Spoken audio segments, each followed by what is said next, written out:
Hey guys, Luke here. In today's short video, we're taking a look at the OnePlus Open. So this is the first foldable device from OnePlus, and what's crazy is it's literally the best folding device that you can go and buy right now. So think about this for a sec. So Samsung is now up to their 5th iteration of folding phone. They kind of obviously started this trend and are leading the way in a lot of regards. However, OnePlus has kind of one-upped the entire competition, pun intended, and they now have the best design, the best cover display, the best brightness, the best cameras, the best battery life. They've really come out of nowhere and just dropped this absolute bombshell, and we've got this killer folding device from OnePlus. So let's have a little talk about the actual pricing, the specs, what you get in the box, because I feel like this is a really, really good offer. So pricing-wise, we're looking at $16.99. Yes, that is obviously very expensive for a folding phone. However, it does come in cheaper than the Galaxy Fold 5. It's also cheaper than the Pixel Fold. And I think OnePlus actually made a really great decision here. So they only brought out one version of this phone. So it's 512 storage and 16 gigs of RAM. So unlike Samsung and Google, where you can kind of pick between, 256 gigs of storage or less RAM, OnePlus is just like, okay, no, let's just do this one premium tier and just give, everything to people that buy this device. So I think that was a smart move. There's a lot of things to talk about here. Let's have a look at the specs first, because I feel like this is, pretty worthwhile talking about. So let's scroll through it. So we got main display is 7.82. It is 426 ppi. It has a dynamic refresh rate from 1 to 120, so it's not 10, it's 1. The technology is LTPO 3.0. The max peak brightness on this thing is 2800 nits, which is insane. That is so bright. Funnily enough, the Pixel 8 came out. It had a peak brightness of 2400. Didn't hold that crown very long as being the brightest display. It was quickly one-upped by OnePlus with their 2800 nits. I actually really like the fact that when you're looking at this phone, like if you go and watch some of the YouTube reviews, when you're looking at it, it looks like a standard smartphone in the hand.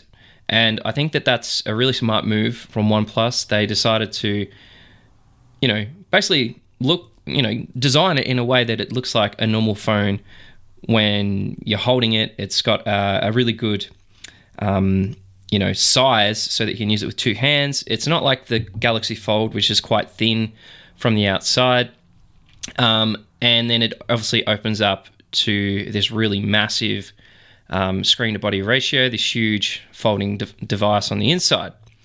So in terms of specs, we do have the Snapdragon 8 Gen 2. It's got 16 gigs of DDR5X RAM. It's got 512 of UFS 4.0. Oh, that's interesting. That's the fastest one you can get. It's got the dual cell with 4805 milliamp battery. It's got a 67 watt Super VOOC charging. However, there is one thing missing. So this bad boy does not ship with wireless charging. So that might be a bit of a deal breaker for some people.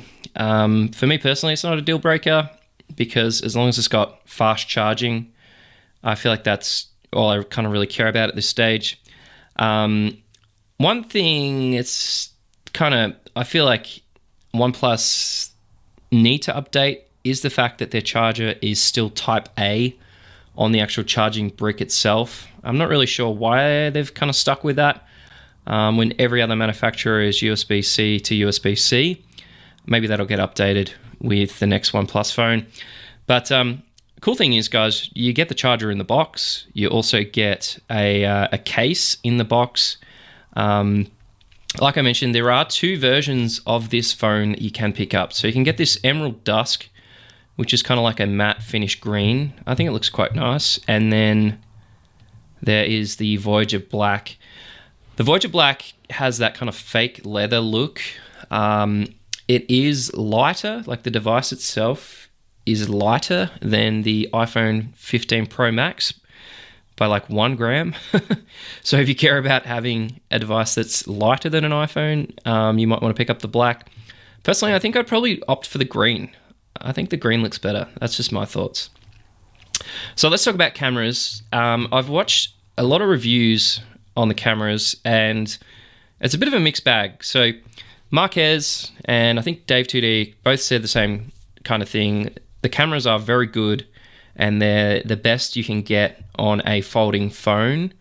They're much better than, say, like the Pixel or even the Galaxy Fold 5, but they are not the best cameras you can get on any phone. That still is probably the iPhone 15 Pro Max and the Galaxy S23 Ultra and the Google Pixel 8 Pro. They do have slightly better cameras. But I watched a review from Mark L, and he was showing some of the images that he took with his phone, and I was so impressed, not by the actual photos, but the color science. So Hasselblad obviously has a partnership with OnePlus, and a lot of that is to do with like the color science technology that they have developed over a long period of time. And if you get a chance, go and watch his review, because the images that he took look epic. They really look so, like, I don't even know how to explain it, like just so unique. They have their own unique look, and I was very impressed by it. Now, the other thing I want to talk about that I feel like OnePlus spent a lot of time developing and getting right is this open canvas design. So on my video, if you're watching the video version of this podcast, you get to see the way this open canvas works. So essentially, like most folding phones, you can have two apps side by side, but you can introduce a third app, and then it kind of like pushes the other two across to the left. And then you essentially have like this slither on the left or right hand side where you can tap to then easily jump back to the app that you had open. You can also push an app to the top so that you can essentially have like, Genshin Impact, Kindle books, and Chrome all open at once, and just quickly tap around your screen to move between those three apps open at any one time. And I think this is a really smart idea, because when you have these massive folding phones with so much screen real estate, it just makes sense that you multitask easily between the open apps. They've obviously copied a bit of an idea here from the Galaxy Fold as well. They do have the taskbar down the bottom, which is kind of moving into like, desktop territory, but you can have 4 open apps on the device itself, and that's basically the last 4 apps that you've used, and you can just tap on those. And you can also completely get rid of that taskbar as well and hide it, which is a good option. So there's a lot of impressive things happening here. Funnily enough, no one's really spoken about the speakers, so I can't imagine they're like groundbreaking or anything like that. They're probably just decent.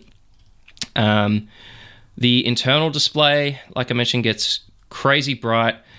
One thing I noticed in a couple of reviews is the fact that the internal camera, which is positioned on the right-hand side, is 20 megapixels. So that's actually quite high for an internal camera. Samsung and, well, actually just Samsung, they're trying to hide that camera module, whereas OnePlus, not really scared to show it. They've just kind of said, all right, well, if we're going to put it there, let's put a decent camera. And I think that's a really smart move. So, yeah, very impressed. I feel like OnePlus have just come all out, dropped their best. They got their best camera system. It folds flat, which I feel like that's kind of a given now. If you're doing a folding phone, it has to fold flat. It's got, like, the actual folding mechanism has far less parts than like a Samsung or a Galaxy. So they've obviously spent a lot of time their engineers have spent a lot of time getting that right. And they're saying it's 4 times stronger than surgical grade stainless steel, which is quite interesting. One thing I thought was pretty smart was the fact that the device doesn't have like places where it won't stay open. So you can kind of find your perfect angle with the fold and it will stay in that actual like angle. I think that's a really good idea. I think that most people are sitting at their desk or they're watching something on the train or they're in bed and they want to find that sweet spot to fold their phone open and have a look at content and, you know, read books and stuff like that. So yeah, there we go, guys. That's the OnePlus Open. I feel like this is a killer device. If I was going to buy any folding phone right now, it would be this one. As much as I love Google and Google software and Pixel cameras, this just kind of intrigues me. It's kind of unique. It's got a beautiful design. That Hasselblad branding might look like it's finally paying off. It fell flat, I think, the last couple of years, but yeah, they've done a lot here to improve it. So hope you enjoyed this first podcast, guys. I'll be back multiple times each week, and yeah, I'll be reporting on all the latest tech and news happening, and I'll see you guys in the next one. Cheers.